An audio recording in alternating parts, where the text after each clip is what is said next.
మళ్ళీ రాష్ట్రంలో భూముల మార్కెట్ విలువల సవరణ, రిజిస్ట్రేషన్ ఛార్జీలు, స్టాంప్ డ్యూటీలు కూడా అధికారులకు సీఎం రేవంత్ ఆదేశాలు. ఛార్జీలను శాస్త్రీయంగా నిర్ధారించాలని నిర్దేశం. సమన్వయంతో ఆదాయం పెంచాలి. ఎగవేతలు, అవినీతి అక్రమాలకు చెక్ చెప్పాలి. సామాన్యులకు ఇసుక కొరత రావద్దు. రాబడుల శాఖల అధికారులతో సమీక్ష. నిరుడు ఆశాజనకంగా లేదని అసంతృప్తి. రూపాయి ఉన్నదాన్ని 10 రూపాయలు చేసి అమ్మబట్టే ఇంకా ఆశాజనకంగా లేదట రాబడి. విషయం ఏంటంటే మిత్రులారా, ఇక్కడ రాబోయే 2 నెలలు రేవంత్ రెడ్డికి చాలా కీలకం. మే, జూన్, జూలై, ఆగస్ట్ 15th వరకు ఈయన 40,000 కోట్ల రూపాయలను రుణమాఫీ కింద జమ చేయాలి. ఇప్పుడు దానికి సంబంధించి ఆయన చేయబోయే ప్రయత్నం ఏంటి తెలుసా? ఈ రిజిస్ట్రేషన్ల ఛార్జీలు పెంచడం కావచ్చు, లేదంటే భూముల అమ్మకం కావచ్చు, లేదంటే ఈరోజు కొన్ని ప్రాపర్టీస్ ఈ రుణమాఫీ కార్పొరేషన్ రైతు సంక్షేమ కార్పొరేషన్ ఏర్పాటు చేసి కొన్ని ప్రాపర్టీస్ అటాచ్ చేసేసి దాని ద్వారా కొన్ని 1000 కోట్ల లోన్ తీసుకోవడం కావచ్చు. ఇలా లేదంటే మద్యం సంబంధించిన ఎక్సైజ్ సంబంధించినటువంటి ఏవైతే ట్యాక్స్ లేవో వాటిని పెంచడం కావచ్చు.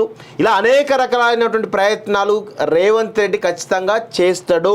దాని ద్వారా వచ్చేటువంటి ఆదాయాన్ని, దాని ద్వారా సమకూర్చుకున్నటువంటి ఆదాయ వనరులు ఏవైతున్నాయో అవన్నీ కూడా రుణమాఫీ కింద 40,000 కోట్ల రూపాయలు చెల్లించడానికి ఆయన ప్రయత్నం చేస్తున్నట్టు తెలుస్తూ ఉంది. ఒకవేళ అసలు నేను ఒకటే అడుగుతా ఉన్నాను రేవంత్ రెడ్డి గారిని, రేవంత్ రెడ్డి గారు రుణమాఫీ అని మీరు హామీ ఇచ్చినందుకు ఈరోజు రాష్ట్ర ఖజానాలో డబ్బులు లేకుండా ఈరోజు ఖజానా గురించి పలు రకాలుగా పలు సోర్సెస్ నుంచి ఎదుక్కోవడం ఎందుకు, ఇవన్నీ చేయడం ఎందుకు అని చెప్పేసి నేను అడుగుతా ఉన్నాను.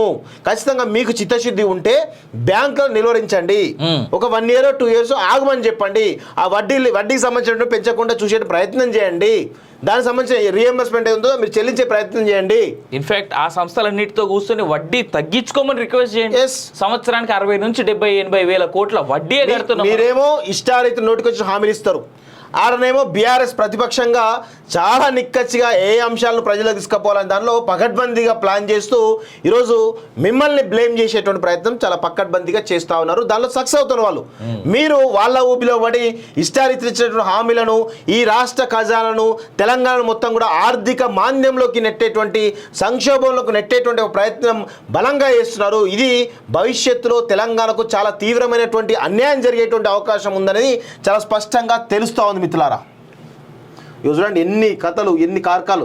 తెలంగాణలో భూముల మార్కెట్ విలువను మరోసారి సవరించనున్నారు. వాటితో పాటే రిజిస్ట్రేషన్ ఛార్జీలు, స్టాంప్ డ్యూటీలను కూడా సవరించనున్నారు.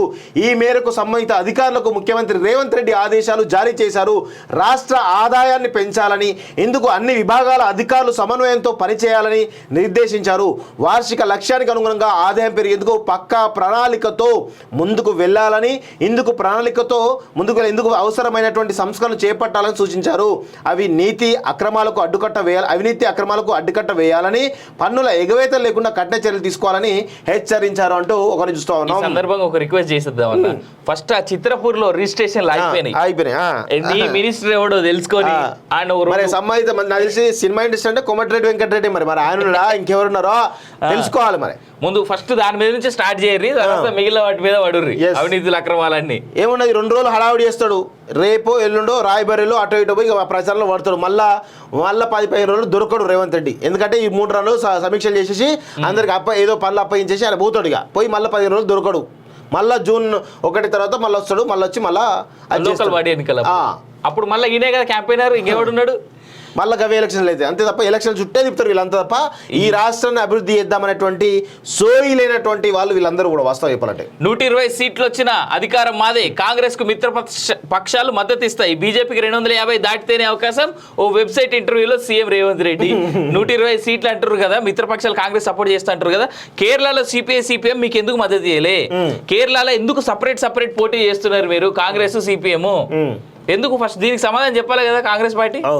మిత్రపక్షాలన్నీ సపోర్ట్ చేస్తే అంటే ఆయన ఇప్పుడు కేరళ సీఎం ఎవరైతే ఉన్నాడో ఆయన వచ్చి నేనే సీఎం పిఎం అంటాడు. అప్పుడు ఏం చేస్తారు వీళ్ళు? అదంతా కలగరు గంప.